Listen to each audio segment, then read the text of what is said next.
Perfect. So good evening, everybody, and thank you for hosting us as BEPIC's first webinar in collaboration with the IPTS. We have G Owens, which is an expert on BFR and blood flow restriction with us, coming straight from San Antonio, Texas.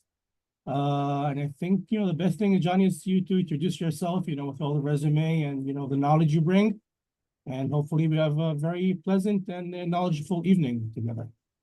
Awesome. Thanks, Miha. Make sure this shares. You see it okay? Yeah. Okay, great. Yeah, so thanks you guys for having me. I'm in San Antonio, Texas, as you mentioned earlier. I'll get into my background here in just a sec, but yeah, today's talk, we're gonna basically go over blood flow restriction, which is something I've been doing for quite some time here in the States, and it's pretty much been adopted throughout the United States and used in most rehab now. So we'll touch base on some of those things here in just a sec. Let's see. So yeah, my background, right now I'm the CEO of what's called Owned Recovery Science. We're primarily a company that focuses on education for blood flow restriction, as well as research, and those kind of take up about 50% of both of my day. With those. Prior to this, though, I was the chief of human performance optimization at what's called the Center for the Intrepid. And the Center for the Intrepid is our U.S. military's kind of shining star of rehab. It's San Antonio, Texas is known as Military City, USA. We have more military bases than any other city, and we have a huge medical presence here. And so the Center for the Intrepid was stood up during the Operation Enduring and Iraqi Freedom, just because we had so much blast trauma and we didn't have nearly the throughput or capacity to deal with all that blast trauma. And so we built a center of excellence down here. And kind of fun fact, we wanted to kind of learn, from some of the best and people who had been dealing with blast trauma for some time. And so we sent a contingent from our group in the U.S. Army to go to Israel and see how you guys have been treating some of the war injuries at the time, and brought back some of the knowledge that you guys had when we built the Center for the Intrepid. My primary role there was research and trying to figure out programs that would help amputees as well as limb salvage, so service members who are trying to keep their limb be able to thrive and avoid amputations if they still had a limb, or thrive with their amputation. And so I was tasked with coming up with any program that was not just out there in the published literature that we were all already using, as well as things that maybe were just starting to be researched at some of our academic institutions. And blood flow restriction was one of the main ones that we began to really explore. And so just a history of why we started looking at blood flow restriction in the Department of Defense. We had really a big problem with what are called the limb salvage service members. So amputees are pretty straightforward. We only had about 1,500 amputees who were direct amputees from the war, but we had about 10 times that number of service members that were trying to salvage their limb. And one of the biggest problems we had is about 30% of them a year or two later would go on and amputate their limb. And so that was a lot of sweat and frustration on the service member sides, tons of money that we'd put in the Department of Defense to try and salvage a limb, and then they just would go on to an amputation. And so we developed the device that you see in the picture on the right, this orthotic looking thing that's on the service member's leg. It's basically a prosthetic design where we would build this Kevlar and carbon orthosis, we used to call it prosthesis, that would allow these folks to be able to run and jump and do kind of military things again. And this device, it reduced our amputation rates by around 50% and increased redeployments by about 50%. The problem, though, is this device requires a ton of thigh strength to be able to put force through it, as well as to control the knee moment that you would get from it. And a lot of our service members couldn't handle heavy load because of pain or because of their injuries. And so we were having a real hard time of people who should really thrive in this device not doing well simply because their thighs weren't strong enough.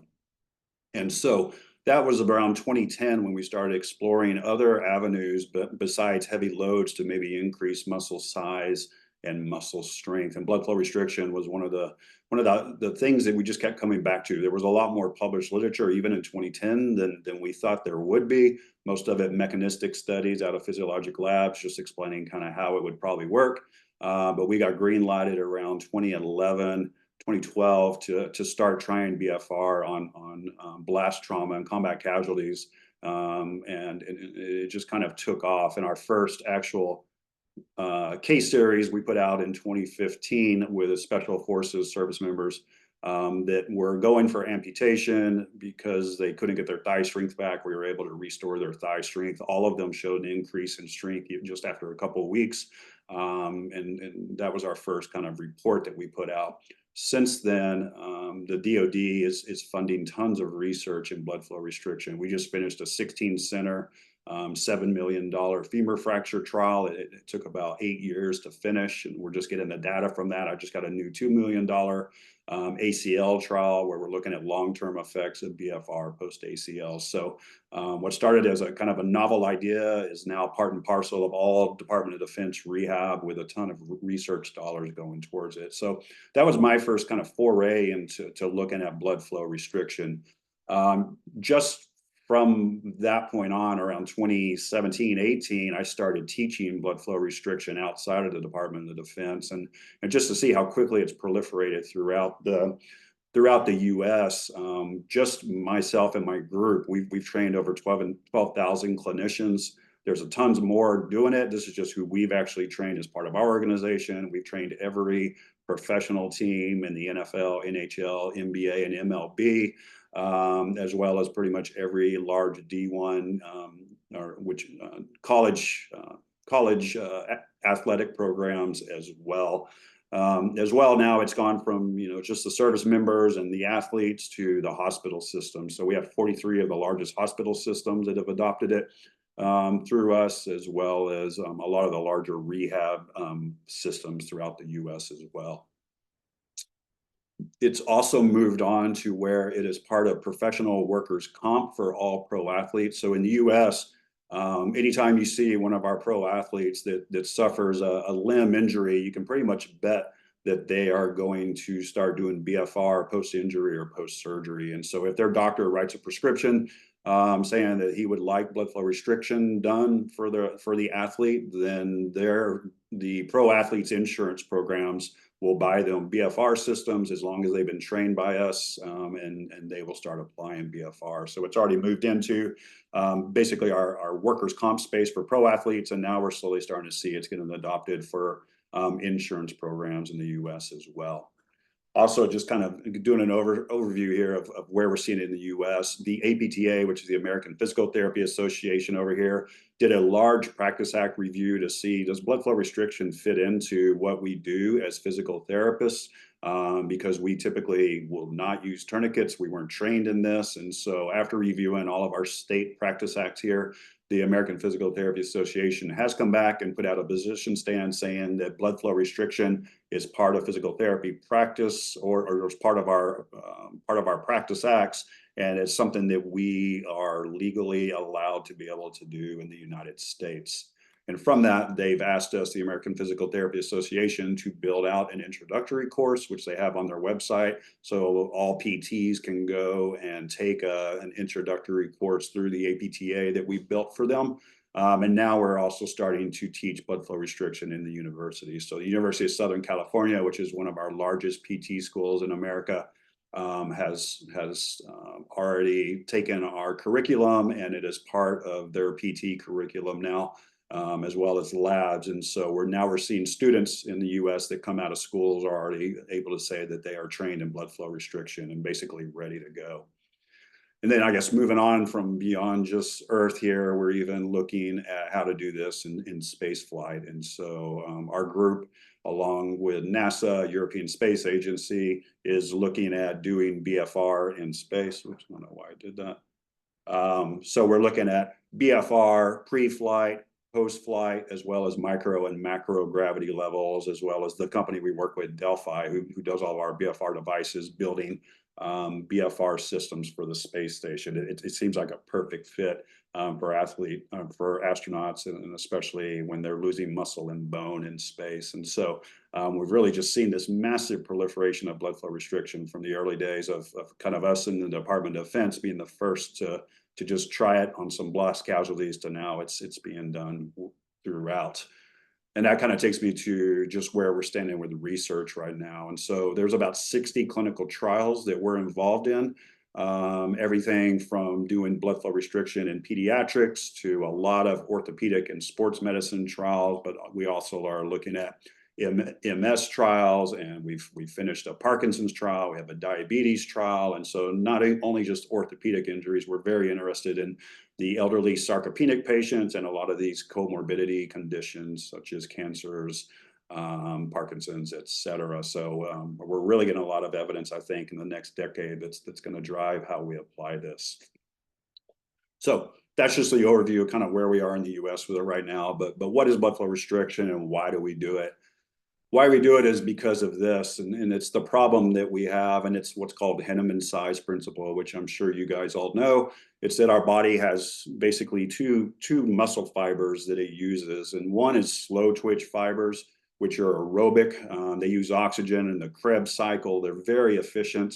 They're very good at what they do, which is low, just kind of low intensity type things. The problem with that is they do not give you really any reward for using them. So if you use your slow twitch fibers for light tasks, you're not going to get any increase in muscle size or muscle strength from that. If you're in a disuse state and you are only doing low load, which is using those slow twitch fibers, you're actually going to just start to atrophy and atrophy really quickly. The body always prefers to use slow twitch metabolism if it can, because once you start to put on muscle, there's a metabolic cost to that. And so for every one glucose molecule that you have, for every myocyte or new muscle cell that you have, they're going to be utilizing glucose and that energy, which increases metabolism. And that increased metabolism is a cost that the body really wants to regulate. So the body makes you have to earn muscle, and by doing that, it means you have to either put on a load or do something that's typically very intense to be able to get that increase in muscle size or muscle strength.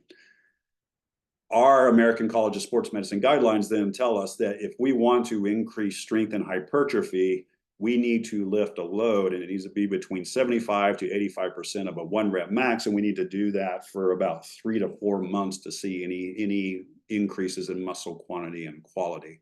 And that's always been our massive rub in rehabilitation, is we get people who come to us who are actually losing muscle very quickly because they're in a disuse state from surgery or injury, and we don't have an alternative ACSM guideline that says, well, just lift lightweight if you can't lift heavy. That does not exist, but rehab just doesn't seem to know this or understand this. And you go into most rehab clinics and you're going to see people doing very light weights, which is, typically just glorified range of motion, and we're doing nothing really for muscle. And that's what's always drove me crazy with, seeing that muscle just waste away for weeks after surgeries or injury and not really having an alternative to this. And so that's where we really started seeing that blood flow restriction could be a solution to this problem. And so what BFR is in a nutshell here is you put a cuff on the proximal arm or the proximal leg to reduce blood flow. And we reduce blood flow and we base how much we reduce off the artery. So it takes a lot more pressure to close off the artery than it does a vein. Arteries have muscle around them, they're thicker, veins are very soft and pliable. So we base how much pressure we're going to reduce off of that artery. So we put these cuffs on and we basically will get a Doppler measurement, and we'll do 100% occlusion at the start during our Doppler measurement to just see what that person's baseline is. You typically will not do blood flow restriction at full 100% occlusion, not because it's going to hurt someone, but it's just because it is super fatiguing and they just can't get enough volume to recruit enough muscle fibers. So you have to open the cuff up just a little bit. And so we'll typically open it up around 50% in the upper extremity. So we'll have about 50% arterial flow going through. or in the lower extremities, we typically are opening it up where we're restricting about 60 to 80% of arterial flow. So it's a pretty significant amount of arterial flow we reduce. Whenever you do this, you're actually blocking venous return 100%. So if someone asks, what are you doing vascularity wise when you're doing blood flow restriction, you can say that we're reducing arterial flow by a set percentage and we're blocking venous return by 100%. Once you do that, you've created this real hypoxic state and you start to basically choke out the Krebs cycle. Krebs needs oxygen to work. So you've already put it kind of on the back burner where it's not going to be able to do its typical physiology with a low load. And so blood flow restriction basically really shines when you do these low loads at this hypoxic state. So it can be done at no load at all, 0%, which will basically just slow down atrophy up to around kind of our target, which is around a 20 to 30% of a 1 rep max load. And so if you do that 20 to 30% of a 1 rep max at that pretty significant reduction in arterial flow, you're able to start to tap into that fast twitch metabolism or that anaerobic pathway. And so we do this through high volume sets. So we use a set and rep scheme that's 4 sets with a set of 30 with a 30-second rest period, and then 3 sets of 15 with 30-second rest periods in between. And so basically, when you do that first set of 30, it's a high volume set there. And that first set feels pretty easy because you still have oxygen within the muscle fibers or within the muscle. And it allows that slow twitch metabolism to work, even though, not even though, while you're at this low load. So this first set of 30 feels pretty easy. Most people are, kind of saying, you told me this would be hard and it feels easy. You tell them, wait, brother, this is going to get fun here in a minute. Because after that first set of 30, you've pretty much wrung out all the leftover oxygen within the muscle. They take a 30-second rest period. We keep the cuffs on during that 30-second rest period. And then the real fun starts. So then this second set of 15, there just isn't enough oxygen available for those slow twitch fibers to really come in and do what they're supposed to do. So your body has to switch over to fast twitch metabolism. And then it starts to feel really hard because to recruit those fast twitch fibers, even though it's low load, you really have to make strong contractions. I'll show you some videos here, or a video here in a sec that shows what it looks like. And so that recruitment makes it feel like it's really hard. And the muscle really starts to feel like it's going through some stress because every glucose molecule that's used in fast twitch metabolism, you start to cleave off hydrogen ions and lactate molecules. And it's that burn you get when you typically feel when you start to lift heavy. So at that very first set, you're already starting to feel the muscles working really hard. You're getting a lot of burning in that muscle. When you do another 30-second rest period, and then you go in the second set of 15, which just keeps recruiting more fast twitch fibers, the burning gets worse and worse because the rest periods, we don't release the cuff, so it gets all trapped in there. Last 30-second rest period, and then you go to that third set of 15. And if you got your load right, you're around 20 to 30% of a 1 RM. Typically around that final set, you start to see people hit muscle failure or muscle fatigue, where concentrically they just can't get the weight up towards the end of that set. Once you take a muscle to fatigue or failure, you've basically won the anabolic jackpot. And so getting that muscle to fatigue, this takes about 5 to 6 minutes total time. So it happens pretty rapidly. You've basically done what you need to do. You deflate the cuff after that, and then you can reinflate again and hit that muscle again if you feel like there's a little juice left, or reinflate if that muscle is completely fatigued, which lots of times it is, and then go after whatever your next muscle group would be. It can not only be done with a low load, you can do it passively, where we're just putting the tourniquets on. Typically, we do this at 100% occlusion, and we just let the tourniquets do the work. So they go on and off and on and off for 3 rounds for around 5 minutes. And that's been shown to slow atrophy in disuse studies. So when people can't do anything at all, or they're in something like a cam boot, we can do this to slow down the muscle loss. And then you can also do it aerobically. So walking on a treadmill or riding on a bike.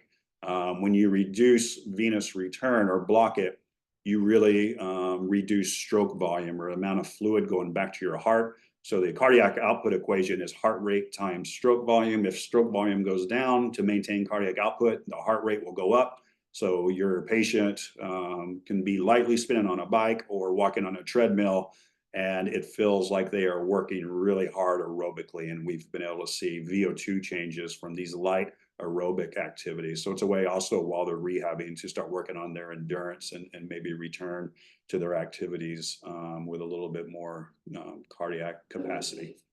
Even though it's low load, it is hard work. And so this is a tough tactical guy here. He's post-op a foot surgery, and he's got 30 pounds of leg press weight that he's doing here. And so it's only 30 pounds. He would crush this on a normal day, but in this hypoxic state, you can see how hard it is to recruit those muscle fibers. So when you're doing BFR right, typically it's either the load isn't right, or they're not using proper equipment that gets enough occlusion. But when you're doing it right, this is what I always tell people your patients should look like whenever they're doing this.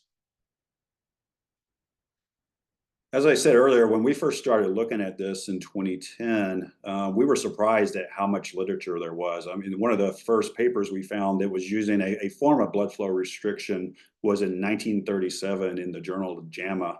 They were using it with peripheral vascular disease patients. And so this is my bib list. This is an old slide, but I've got almost over 2,000 blood flow restriction papers in it. And we have a lot of systematic reviews and meta-analysis from that. And so there's 79 BFR systematic reviews, and many of them done with a meta-analysis, which I think really surprises people because they keep saying, well, this is something I wish there was some more literature, or we're waiting to see how things go. But you know, there's not a lot of things where we can say we have this many published papers with 79 systematic reviews and meta-analysis, and most of them showing really positive results. And so I just want to highlight a couple of those systematic reviews and meta-analysis, because that takes a lot of the literature, throws out the bad studies, includes the ones that meet their inclusion criteria. And if it's done well, you can get kind of a bulk of the study show out there without having to go through every study. And so this is one that came out a couple years ago. And what I also like to do in systematic review of the meta-analysis is look at who the authors are, and is it people I respect, because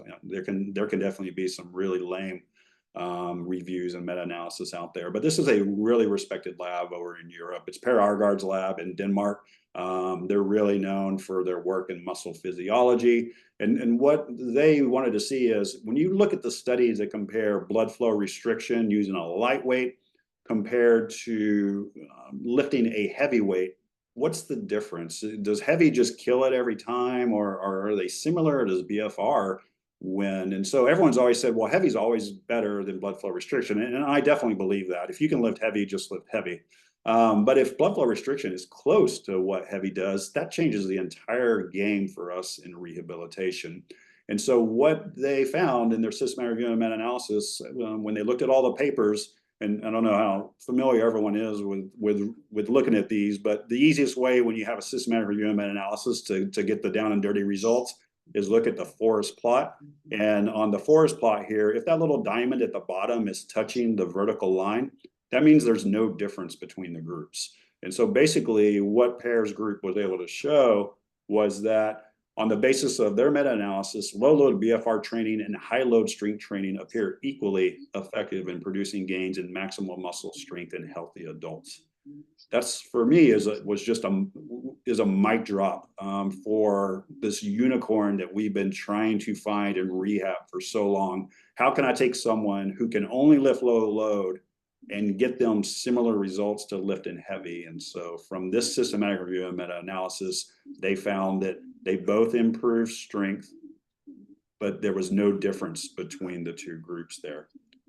Then if you say, okay, well, what about clinical populations? That was in healthy populations. What about people who are only able to lift low load or do the low load with BFR added? And so this was done from our group in the British Journal of Sports Medicine. And basically you can look at the forest plot again here. And the further the diamond goes to one way or the other, the bigger the effect size. And if you start to hit around a 1 of effect size, that's a pretty good effect. It shows that whatever your intervention is should do something for you. And so you see BFR, it favors strength over low load pretty much in every study there. And after figuring out what that percentage of effect size would do for a patient, you could tell your patient, you could do this light load exercise, or if I put the tourniquet on you while you do it, you got about a 70% better chance of getting strong just by adding the tourniquet there. So we have a saying at the Center for the Intrepid that was, why are you doing that exercise with your patient right now? And if you say, I'm doing it for strength and hypertrophy, then we say, are you doing ACSM loads? So are we using around the 75, 85% load? And if you say not, then we say next, then put a tourniquet on it. Because if we can't get up to that load, we want to at least do better than low load and similar to lift and heavy, and BFR will do that. And then lastly, the group that probably responds the most to this, I think mostly because their ceiling is so high, are the elderly. And so this was Chris Sentner's group in Germany.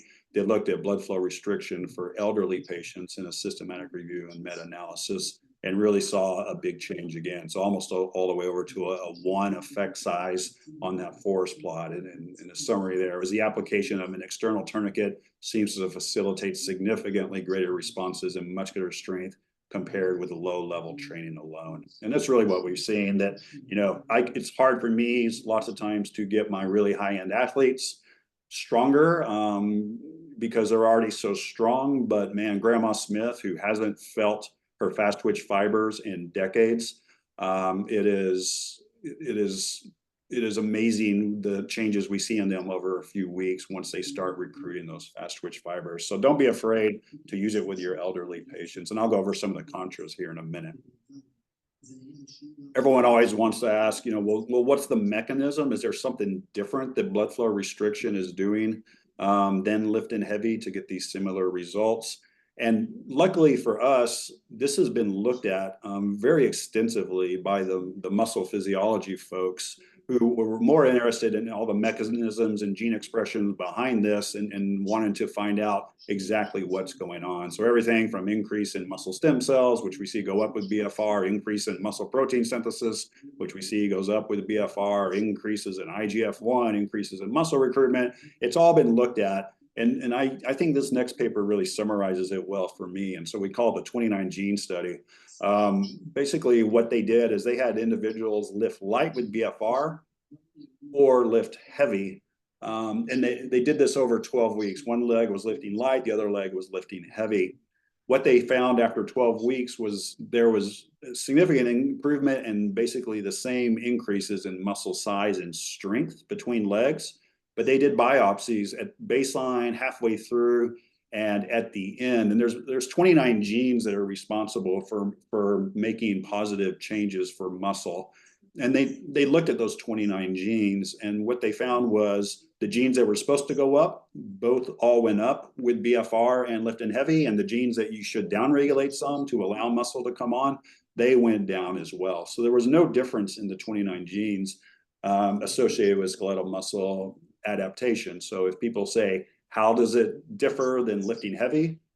It follows all the same physiology, just one has to use load to get to that muscle recruitment. The other one uses hypoxia to get to that muscle recruitment, but the physiology is the same.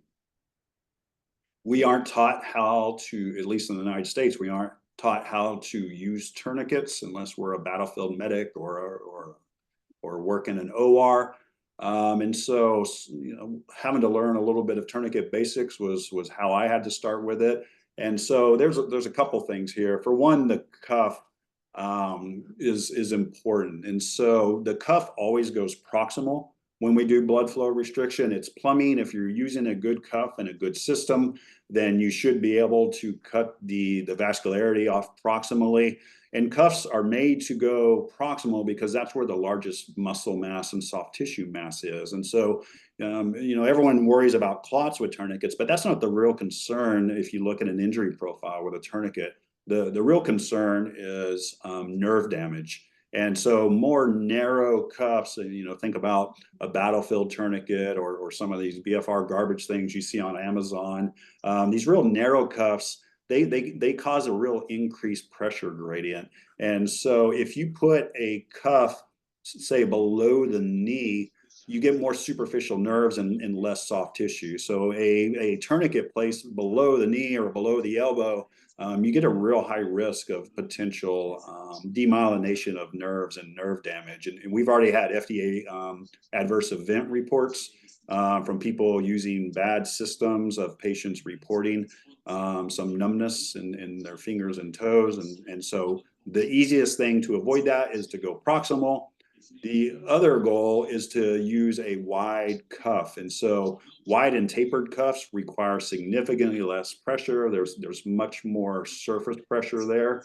And so a cuff basics is make sure you get it proximal and make sure you're using a wide cuff. So the cuffs we use follow what are called the AORN guidelines. Those are our surgical guidelines. And basically they are the minimal width that you have to meet to be able to apply this safely to a limb.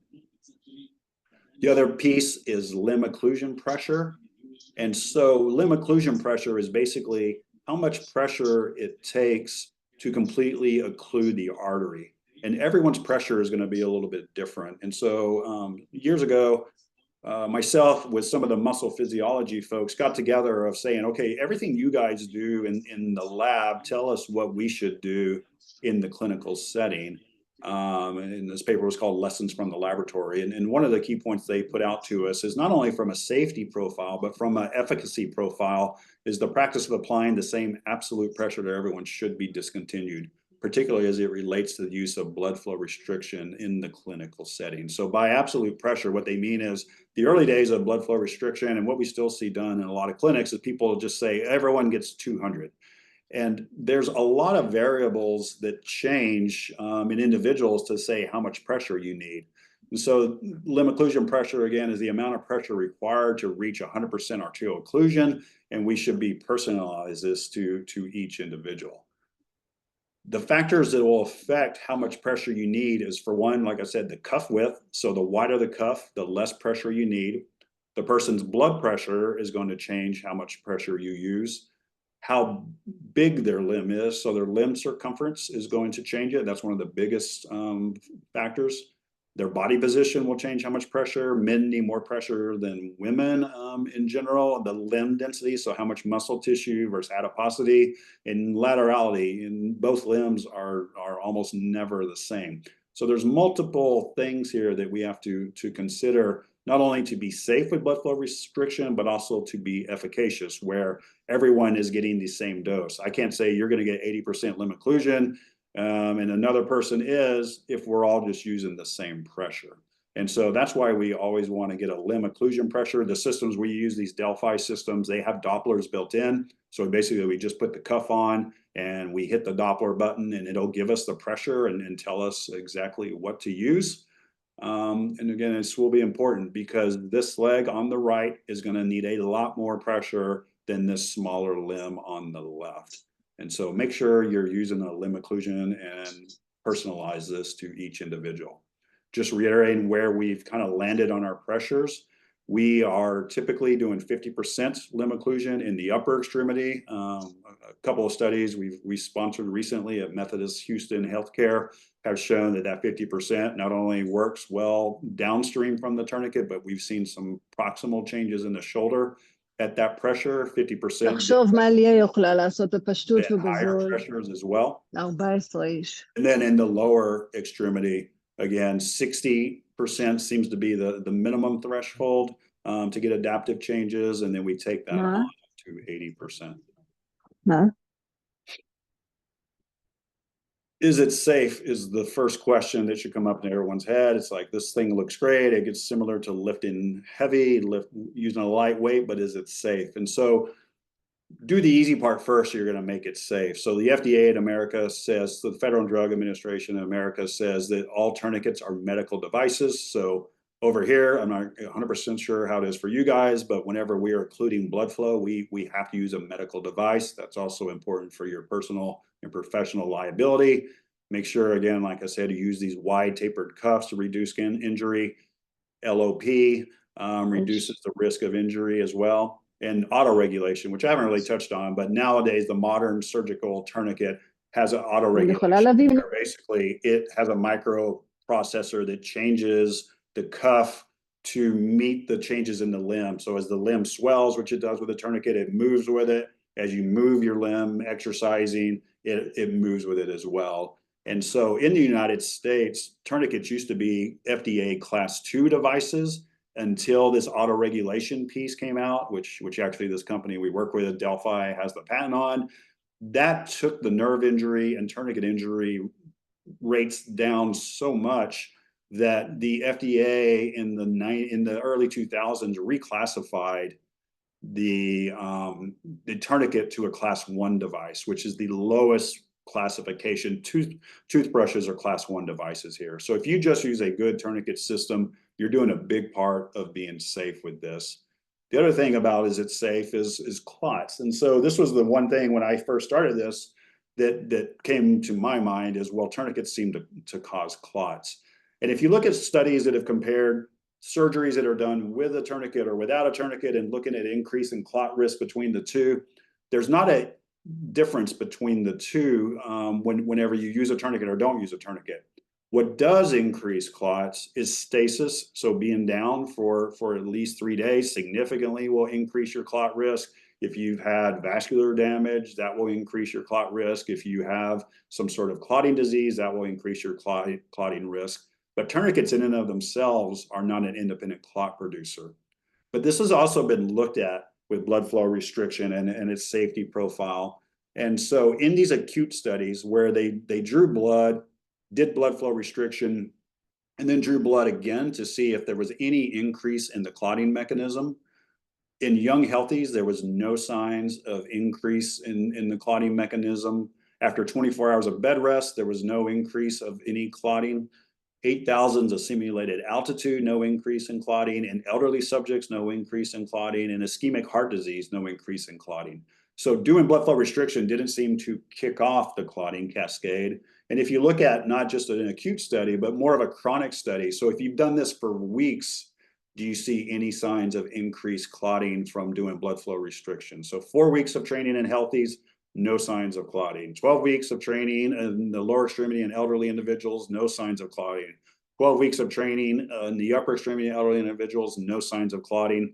When we first started applying this clinically in the military, the only thing we didn't see that was looked at was, okay, what about doing this after surgery? So we did 4 weeks of BFR after knee surgeries in service members and did duplex ultrasound scans at baseline and at the end of the 4 weeks, and there was no signs of clotting and no difference between the controls or blood flow restriction.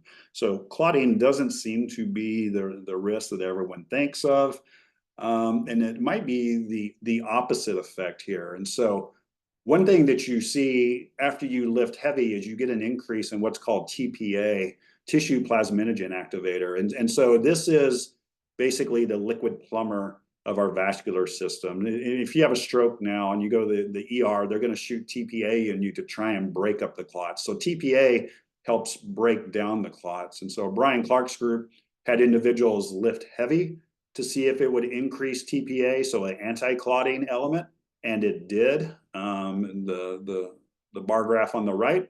And they also lifted light with blood flow restriction over 4 weeks, and they also saw an increase in TPA. So not only do we not see an increase in clotting mechanisms, we see an increase in the anti-clotting cascade, just like lifting heavy. So we think it's a really safe profile here.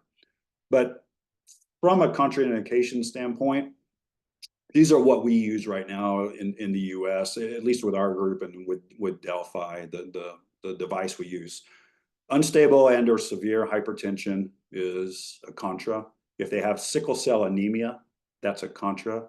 If they have an active VTE or DVT, that's a contra, although we feel a lot more confident that once they get their prophylaxis on board and their INR from their blood thinners are up to the therapeutic level, that BFR should be safe in those individuals. IV drug use in the limb for BFR is a contra, and lymphedema is a contra. Relative contras as of now are active cancer, compromised vascular circulation, and limb of lymphectomy. Although we are seeing cancer trials are starting up, and there was a recent peripheral vascular disease study which showed BFR was very effective with peripheral vascular disease, so we might be moving these off of our list. Not only is muscle able to adapt with blood flow restriction, and is by far the thing that has been studied the most. We're really interested in looking beyond muscle. And so this was a study that came out of Methodist healthcare system. Again, this is in Texas. It's our biggest healthcare system, and we sponsored it. They did blood flow restriction, post-op ACL, around a week post-op, or they did the same exercises without blood flow restriction. So they basically did their ACL protocol. They added BFR to some of the exercises along the way, or the control groups did the same exercises without blood flow restriction. And so what they found at 6 weeks and then at 12 weeks was a significant preservation of thigh mass. So on DEXAs, at 6 weeks, they'd only lost about 3% of their thigh mass compared to about 8% in the control group. And then at 12 weeks, there was almost no loss of thigh mass in the BFR group. And the control group had about 4.4% gone. And that's important, obviously, for post-op ACL, but muscle really responds. I mean, bone really responds to the muscle mass. And so as you atrophy and lose muscle mass, you start to lose bone. It's one reason why we see elderly folks who become osteopenic is the muscle mass that goes away. That crosstalk between muscle and bone goes away, and we see that bone starts to go away. So the question that Brad Lambert and his group here had was, if we can preserve muscle mass, would that preserve bone in these individuals? And it did. And so this was kind of shocking to me as well, because I hadn't seen it before, but 12 weeks post-op ACL, these young, healthy individuals had lost around 11% of their bone stock. So it's amazing that you lose that much bone post-op ACL, because they're moving around and doing things, but that atrophy of the muscle really just makes the bone go away. By keeping that muscle on, they lost less than 2% in the blood flow restriction group at 12 weeks. So we're seeing a preservation of bone potentially with this. This same group is doing Achilles trial, and they just presented their interim analysis at our orthopedic sports medicine conference this year, and showed as well in the tibia post-op Achilles, BFR significantly looks like it's preserving bone, at least in the interim analysis, compared to the other side. So that's good not only for post-op ACLs and these type of surgeries, but it would be really good as well for fractures and our sarcopenic, osteopenic folks as well. We think BFR might have a nice play for bone. Also, tendons, something that's been looked at here as well. There was a fear that blood flow restriction is almost like a steroid problem, where everyone gets stronger and gets bigger muscle, but the tendon isn't getting enough load to make change. And we're going to start seeing all these tendinopathies and tendon ruptures like you would see with steroid abusers.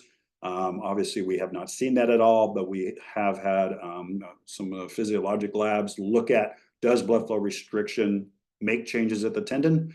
And so this one was looking at the Achilles tendon. They did heavy load or light load between in different individuals.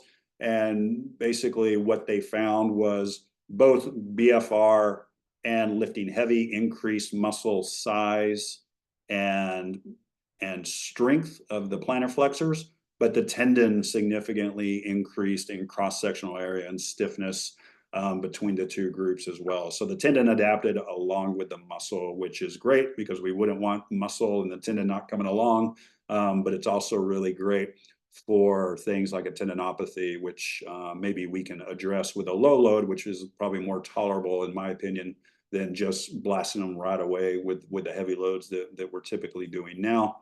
They also repeated the study in the patella tendon, and same thing. Quad got bigger, quad got stronger, tendon got bigger, and tendon got stronger in both groups.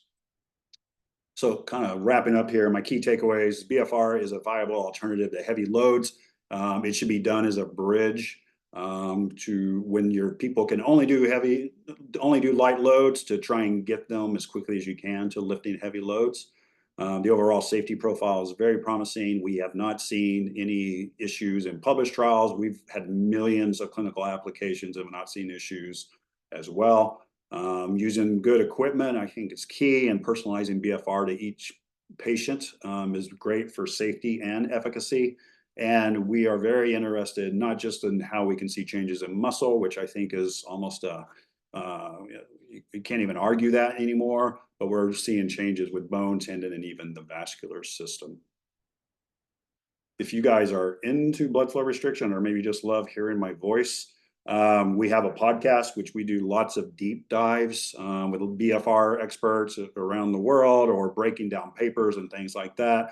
So I would encourage you, if you like BFR, we really spend a lot of time breaking down things in our podcast. And then that's my email. If anyone has specific questions, feel free, or you can go to Orange Recovery Science, our website, and we have a lot of information there as well.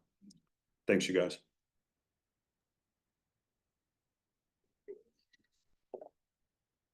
So we have some time for Q&A. Here's one question already in the chat.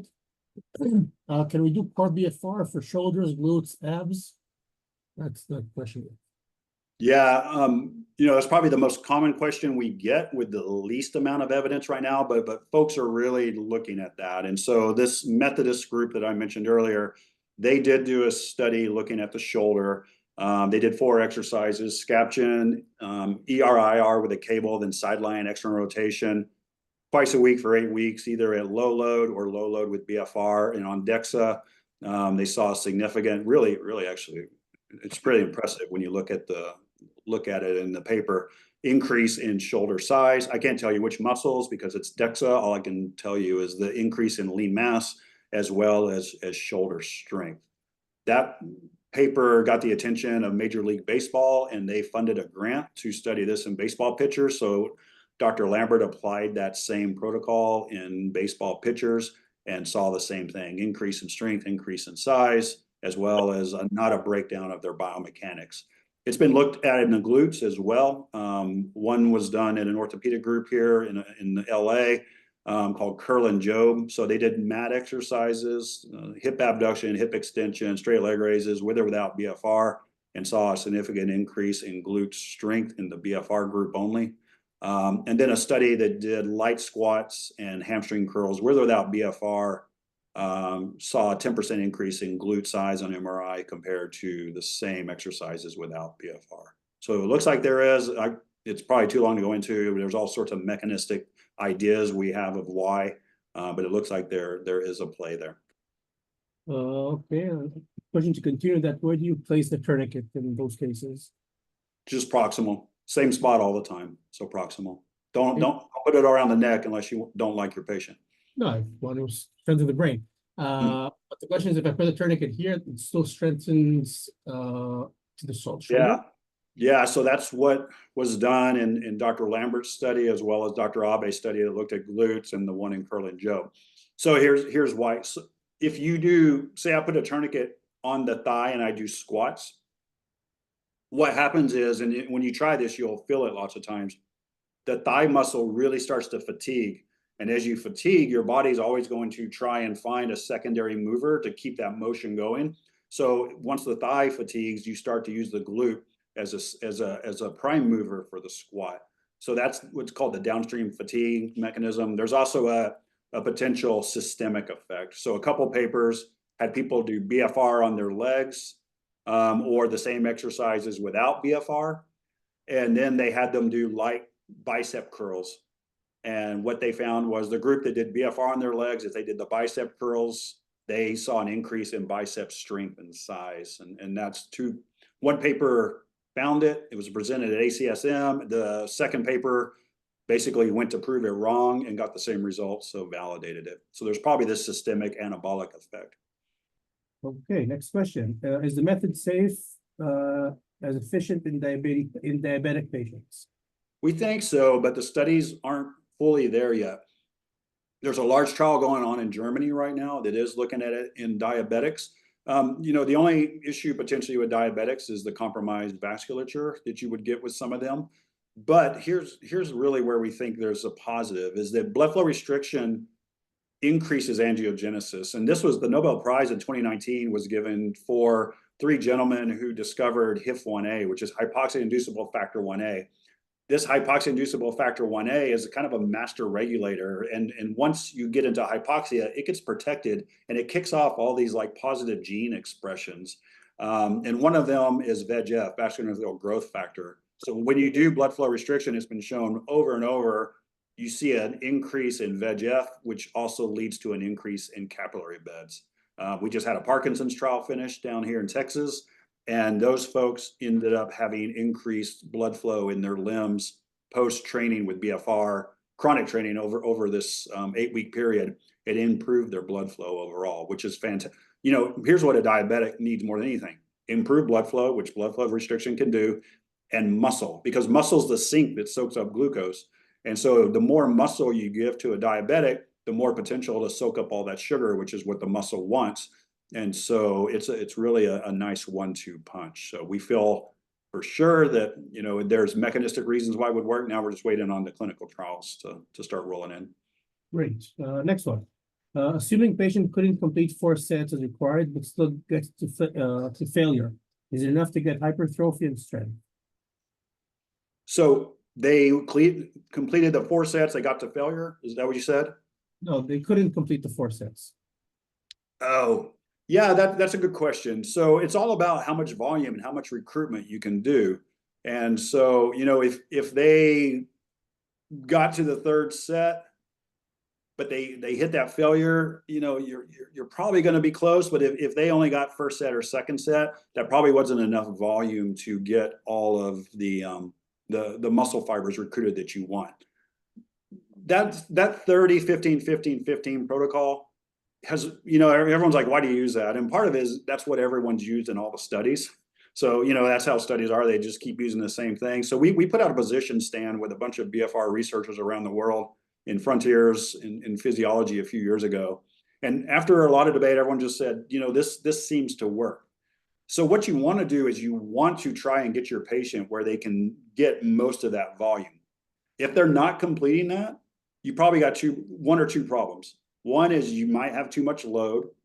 So you would want to reduce the load to get them where they get all that volume, or you might have too much pressure. Sometimes people just can't handle the pressure. So you can change the pressure. So you have to manipulate these variables a little bit.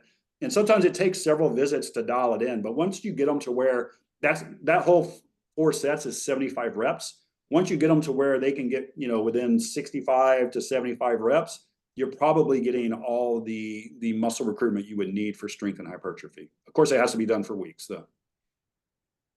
Okay, next one. What is the recommended width of the cuff? Yeah, what is it? I'm trying to think in your metric system, but you know, for us, it's 4 inches. I think it's 12 centimeters. The width of you might know, Michelle, the width of that Delphi cuff. I think it's between 10 and 12 centimeters. 10 and 12, yeah. We don't do the metric system in America, so it always throws me off. Nice, you know, the Pulp Fiction hamburger. Do you have an equation for the pressure needed for specific muscle or body mass? Can you repeat that? I couldn't understand it. You have an equation for the pressure needed for specific muscle or body mass? There's not an equation. People have tried and tried and tried, and there's too many variables. There's not an equation that is out there. The gold standard, the best way is to use a Doppler. You just can't. There's no equation. People base it off blood pressure, and that does not correlate to what limb occlusion pressure is, especially in the lower extremity. Perfect. Okay. Can it be used on young kids? Yeah, we do it pediatric in the pediatric setting. We are sponsoring several pediatric trials. The first one that's been published has come out of Connecticut Children's here in America. They published a safety trial first. I think they had about 600 BFR applications on peds. These were post-op ACL kids with no issues or adverse events. The second phase, they did move into a clinical trial and showed improvements in muscle in those kids. The youngest we've had, and I don't know how someone could get a kid this young to tolerate BFR. I use it as a punishment on my daughters. Is a 7-year-old gymnast out in LA. So, I mean, there's some young ones that are doing it. But now we're getting really interested in, you know, neurologic conditions. And so folks are starting to do some pilot data with like CP and things like that. Okay. Is there any evidence or risk factors of rhabdomyolysis during exercise? Well, there's been, 3 case reports of rhabdo with BFR, and pretty much all of those, or not pretty much all of those, you can explain away with poor application of blood flow restriction. So one was a military one, and these dummies, I know them. They did 4 BFR exercises for one muscle group. So BFR is 75 reps. So basically they had someone do 300 reps for one muscle group. That'll probably give you rhabdo no matter what. One was with a very sick individual who was taking medications that were known to help, or not help, but known to potentially lead to rhabdo. And another one was also a patient that had some risk factors already for rhabdo. It doesn't make sense that you would get rhabdo with blood flow restriction unless you're not accustomed to exercise, because blood flow restriction is low load, and the low load, we don't see really true signs of muscle damage, and that's been shown on biopsy trials. Okay, last one. What blood pressure should be once you put the tourniquet on? What blood pressure? Yeah. Well, blood pressure is what it is. That's not something, you know, it's a variable, but we base the tourniquet off of limb occlusion pressure, how much pressure it takes to just close off the artery.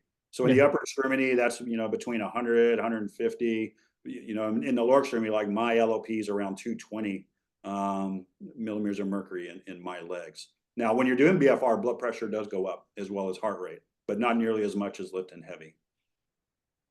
Oh, okay. Now, the last question, is it safe for patients with osteoporosis?